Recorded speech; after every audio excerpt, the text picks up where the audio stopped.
Some of them even became close friends from, studying Hadith together, studying Sharia together. Come back, and they have this chain where they keep in touch with each other. I'm the imam of my masjid. Why don't you come over here, give a talk? I'll come over to your masjid. And this is how it starts. This is how it starts. You know what I'm saying? And y'all will be able to have a major influence in y'all community. Major influence. And the reward, man, we can't even explain. I can't even explain to you the reward that you receive from Allah subhanahu wa ta'ala for doing these type of good deeds, man. Being responsible for your community, have to be at the masjid first thing in the morning to lead the prayer for Fajr, to have to build your own administration to do things for the community, sisters coming to see y'all, talking about, we having issues at home and you're helping them. You know what I mean? Teaching the young kids Quran and things of this nature. This is a responsibility that, most of y'all can handle. Because all the other stuff that y'all trying to get yourselves into, I'm telling you, man, when you end up in one of them prisons or something, you're not going to be able to handle it, man. You're not going to be able to handle it.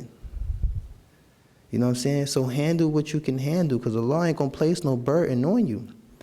You know what I'm saying? We're talking about the all-merciful. He's not here to make it hard for you. You make it hard on yourself. You're making it hard on yourself. So alhamdulillah. The media says that you will return to the music industry like other rappers have did. How do you feel about that? What media was that? Who said that? SubhanAllah. Well, let me just do this for y'all. By show of hands, how many of y'all seen the Al Jazeera interview? A'udhu billah. This brother here, right? This is what funny thing is, this was my first connection with y'all. Y'all was so mad at him, you know what I'm saying, that I started realizing, I got some real brothers and sisters I ain't even met, man. They ready to hurt this man. I'd have been deviant if I'd have put his phone number on the email or something, or just put his joint on the internet. Y'all have just been calling him like, yo, stupid, why you would make it? Call right back, like, yeah, that was Brother Amir, why you idiot, grow some hair on your face. You know what I'm saying? But it was just very distasteful for the brother to know, I just made Umrah. And Qadr of Allah, that was a test. I'm going to be honest with you, that was a test, because I didn't receive any of the questions that was going to be asked. They asked me to submit or get approval of some of my videos. And the brother the brother I was with, man, he was driving like a bat out of hell, man. He was just recklessly driving and getting lost. So I finally got to the station, because I wasn't in the same place as the interview guy, because it probably would have been more news. Like, Brother Amir, he snaps after the interview and, breaks the, reporter's glasses in half, and, But the thing was, when I got there, I was just so happy. I just made Umrah. I was just smiling. I remember my cheekbones being sore for like a week. I was just like in cheese mode. I couldn't even talk. I just say, nah, Lou ain't even here, no. I was just, you don't understand how happy I was. And to get there and be put on the spot like that was a test. That was a ni'mah from Allah. And while I was sitting there thinking, I'm going to tell you what was on my mind, since a lot of y'all might be curious. I was sitting there saying, this guy's asking me to rap. Maybe if I recite Al-Fatiha. Nah, he going to hold that against me. I don't want people thinking that that's the new Islamic rap that he's talking about. No. Maybe if I just made up a poem or something real quick off the top of my head and just used the Prophet Muhammad's name, so I said, nah, ain't nothing there, man. And then for him to come back and ask me again, it really was a test, because if y'all don't know, when you make a pilgrimage like Umrah or Hajj, if you commit a sin, you can actually nullify your Umrah. You want your Umrah to be accepted. And that's what was the most distasteful thing about the interview. Is like, brother, I'm a new Muslim. I just made Umrah, only been a Muslim 6 months. And you trying to get me to throw away every effort I just made? I made tawaf around the Kaaba. You know what I'm saying? And I ain't gonna even lie, man, I ain't trying to be funny, man. It was like a Indonesian group. Man, they was deep. And when they was making tawaf, they kind of had their arms locked, and they was going around real strong, too. I was like, man, little short lady, too, the elbows. And I was like, yo, this is crazy. You know, it was a brother on the black stone, man. He didn't want to let it go. I remember making like 2 laps, and he was still on it. And I seen the 2 brothers look at each other like, yo, his time is up. You agree? You agree? Yeah.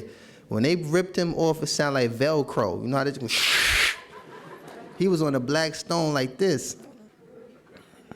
And they tugging at him, he like this. And you just seen like a group effort just all of a sudden came together like, yo, get his legs, get his legs, get his arm, get his arm. So, I said, wow, this is crazy. And I'm just gliding around the Kaaba. I'm not even realizing I'm near. To be honest with you, I didn't even realize I was there until I shaved my head. That's how emotionally like distorted I was. Because I was just really like walking past the Kaaba like, I'm really here. And I seen brothers that like meditate, look at pictures of the Kaaba and dream of going there. And Allah blessed me with the opportunity to go in such a short period of time. So I was really just making tawaf for everybody that I ever knew that wanted to make this pilgrimage. I was making it for everybody. You understand? So for this guy to try to put me in a position to nullify my umrah, he wasn't taking it just from me. He was taking it from everybody that I thought I was doing it for. You know? So alhamdulillah. May Allah, grant us all the opportunity to make hajj or umrah, inshallah, or permanent hijrah. Ameen. Amen. Okay, last question. It don't have to be the last question if y'all want to raise your hand, but I know I talk till they kick me out, so I don't know about y'all. What makes you the most happy about being a Muslim? Ooh, man. To be honest with you, everything. Everything about Islam makes me happy. Everything about being a Muslim makes me happy. You know? All the good things that I've learned about Islam makes me happy. To know that I could spend the rest of my life learning about Islam, because this was one of my biggest hang-ups as a rap artist, saying to myself, I can't do this for the rest of my life. What am I going to do with the rest of my life? So to know that I could spend the rest of my life and still won't learn everything. If Allah gave me the opportunity to be 80 years old, just like the ulama, they still discovering new things about Islam. Even though they're the inheritors of the Sunnah, still learning things. Most of the scholars acknowledge themselves as students of knowledge. While we just loosely call everybody sheikh. Oh, sheikh, yeah, sheikh, hey, sheikh, hey, sheikh. I shake your hand, I ain't no sheikh. You know? Oh, that's my sheikh, everybody my sheikh. And then the actually major scholars, they calling themselves students of knowledge. Such a humbling thing, a humbling title to have for someone who earns the title of sheikh. You understand? So it's like to know that I could be a part of that I have an opportunity to seek that type of knowledge and nobody's in my way. No one's stopping me.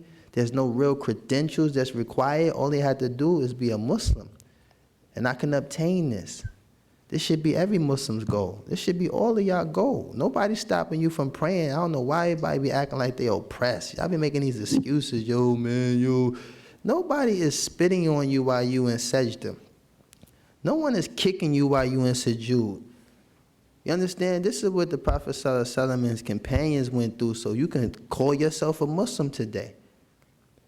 This is what they went through, so you can call yourself a Muslim. Nobody's throwing feces on your back.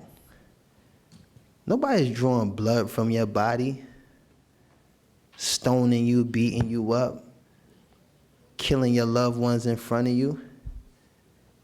And even though some of these conditions still exist today, we only get mad when we see it on TV. But make dua for these Muslims. Because the Prophet ﷺ said that the Muslim would continue to be humiliated until we return to our religion. We've been given a simple antidote instead of letting your emotions trigger you to want to go do stupid stuff. I got young brothers I be bumping into talking about the rulers. Like, come on, man, you don't even make all your salats, man. Why you worrying about some rulers, man? Adhere to your obligations first. Stop worrying about all these conditions, man. Look about the rulers here in America where you live. You ready to, like, you know, hate Muslims. You understand? So it's like, and this advice is for myself as well. You know what I'm saying? Because I really, like, you know, I look at the conditions of the Muslim and I say to myself, there's hope. I believe in Islam. You know, I believe in the Muslims. I believe that everything that's legislated is perfect. The Quran is perfect. Islam is perfect.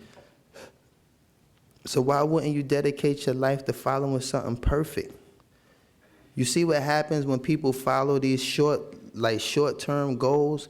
I want to be like him. Then when they actually be like him, they don't know what else to do. They start going through this downward spiral with drugs and all this stuff because you have no more motivation. You wanted to be somebody that was easy to be. Now after you accomplish that, you lost. It's like, what else do I do? And y'all see this story all the time. All the time. Someone is striving to be something that is so limited, and once they obtain it, they don't even know what else to do with their life. We will never achieve the greatness of the Prophet ﷺ, but it shouldn't be discouraging. It should always give you motivation that, no, I could spend the rest of my life at least trying to get close to that. That's the best incentive to have in the world, to follow something that is perfect. Perfect, knowing I'll never be perfect, but at least I'm following something that's perfect. I'm not following something that's imperfect. I'm not following something that's false. I'm following the truth. I'm following the best of the people. The best of the people to walk this earth. I'm following them. I'm not singling out no one imam. No, I'm following the best of the people. This is the barometer that's been set for all Muslims. Adhere to the sunnah of the Prophet ﷺ. Adhere to the sunnah of the four rightly guided caliphs. Adhere to the sunnah of the companions, the tabi'een. This is simple. I learned this in a short period of time. My engines is going crazy. I'm like, that's it? It's that simple? It's that simple. Unless you start busying yourself with stuff that's not simple. You know? So alhamdulillah, man. I love all y'all for the sake of Allah. I think we only got about like 5 minutes left. If anybody want to raise their hands real quick and ask any quick questions, anything you think we might have missed, you know. And another thing for y'all brothers that, go ahead, sister, assalamu alaikum. Okay.